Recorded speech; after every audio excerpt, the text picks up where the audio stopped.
Hello friends, তো আমি আমার আগের ভিডিওতে বলেছিলাম যে 28 তারিখ আমি একটা রিভিউ ভিডিও তোমাদের কাছে শেয়ার করব। তো আজকে এই রিভিউ ভিডিও নিয়ে চলে এলাম। তো তোমরা দেখতেই পাচ্ছ, এটা ওপেন করছি এবার আমি। তো দেখো তার ভেতরে তোমরা জানোই তার ভেতরে কী আছে, কারণ আমি আমার আগের ভিডিওতে বলেছি। তার ভেতরে আছে একটি মনিটর। তো এটা অনেক আগে আসার কথা ছিল। আগের যে পার্সেল ছিল সেটা প্রবলেমের জন্য আমি এটা রিসিভ করিনি। তো দেখো এটার ভেতরে আছে স্ট্যান্ড, এই যে দেখো এগুলো, এই সবগুলো আছে। আমি তোমাদের বলছি কি কি এগুলো। তো ফাইনালি আমাদের এই যে এটা হলো আমাদের ম্যানুয়াল, এই যে হলো আমাদের মনিটরটা দেখতে কিন্তু অনেক বেশি সুন্দর লাগছে। তোমরা আমাকে কমেন্ট করে জানাবে তোমাদের কেমন লাগছে। এই যে দেখো মনিটর, তো ব্যাক সাইডও কিন্তু অনেক সুন্দর।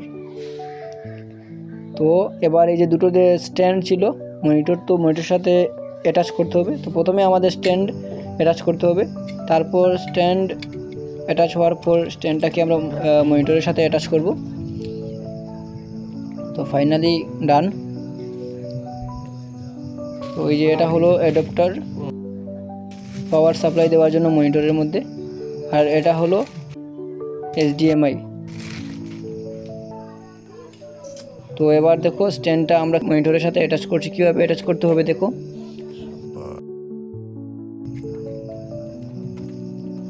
তো ফাইনালি অ্যাটাচ হয়ে গেছে এটা। তো লুকটা তোমরা দেখো কেমন লাগছে। নাও এবার আমরা দেবো কারেন্ট সাপ্লাই। এই যে অ্যাডাপ্টার বলেছিলাম, এই যে অ্যাডাপ্টারের পিন আছে এখানে দেওয়া। তারপর দেখো এটা হলো আমাদের HDMI পোর্টে যাবে এটা। আর এই যে HDMI পোর্টটা আবার কিন্তু এই যে আমার ল্যাপটপের সাথে কানেক্ট হবে, কারণ ল্যাপটপ থেকে স্ক্রিন এটার মধ্যে আসবে। তো আমি তোমাদের বলেছিলাম আমার ল্যাপটপের স্ক্রিনটা খারাপ হয়ে গেছে, কিন্তু এটা কিন্তু অটোমেটিক ঠিকও হয়ে গেছে। কীভাবে এটা হলো জানি না। তারপর আমরা দেবো সুইচ দেওয়ার পর দেখতে পাবে এই যে কানেকশন চলে আসবে। একটু সেটিং করতে হবে, কানেকশন চলে আসবে। তো সেটিংটা আমি তোমাদেরকে আর দেখাইনি। তো এবার আমি তোমাদের ইউটিউব চালিয়ে দেখাবো। ক্রমে চলে যাব, এই যে এখানে ইউটিউব, এই যে দেখো ইউটিউবটা কিন্তু অনেক সুন্দরভাবে চলছে, অনেক ফ্রি। ডিসপ্লেটা কিন্তু অনেক ক্লিয়ার, এখানের মধ্যে শো হচ্ছে না। তো ভিডিওটি যদি তোমাদের ভালো লেগে থাকে অবশ্যই তোমরা কমেন্ট করে জানাবে।